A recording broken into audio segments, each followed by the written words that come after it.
Characters come together and fight a thing. Hey everybody, Alex here for Nerdy Inc. coming at you with a review of Justice League. Justice League is the latest headache from Zack Snyder. It stars Gal Gadot as the one character you actually liked, Ben Affleck as Batman, and a bunch of other actors playing characters you better know beforehand because the movie sure isn't going to explain them. Also featured in the film is a CGI upper lip. Justice League plays out exactly how you'd think it would given the behind-the-scenes turmoil. Zack films his movie, he then leaves due to personal family reasons, and then Joss Whedon, an anti-Zack Snyder if there ever was one, comes in to finish up. It has all the style of a Zack Snyder film, but Joss Whedon had to do what he could to make it make sense. And in order to do that, he had to cut out a third of the film. By and large, the film is extremely loud and incredibly dumb. With CGI and sound design included solely to give new meaning to the word bombastic, you better be one for spectacle, otherwise your brain will melt in your skull and drip out your ear. The effects, most of which are passable but some very distracting, are really the only thing holding this movie together because it's barely a movie.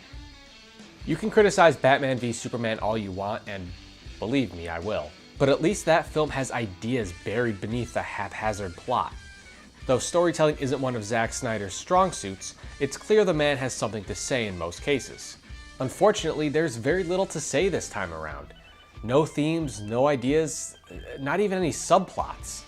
I'm inclined to believe that the more intellectual ideas, and I can't use enough air quotes around the phrase intellectual ideas, were left on the cutting room floor.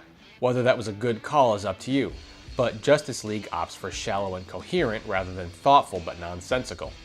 Where this film largely comes through is in the characters. Wonder Woman and Batman are their usual selves, Alfred is well utilized, and Superman is finally the Superman that I know and love. Despite attempts to turn Aquaman into not your father's Aquaman, he's still pretty dumb and doesn't even do anything aquatic for most of the movie. Cyborg is a drag that lacks any and all charisma, and I know that's how he is in the comics. Please don't leave a comment telling me that. He's still boring and I still don't like him. Luckily, there's the Flash to inject a little levity into the film. Oh, and Steppenwolf isn't even a character, so we don't even need to really talk about him.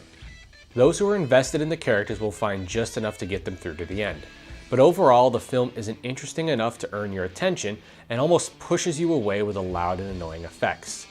The film does manage to clear the low bar of making sense, so the film isn't inept in any of the traditional DC ways. Overall, it's not a bad movie, it's just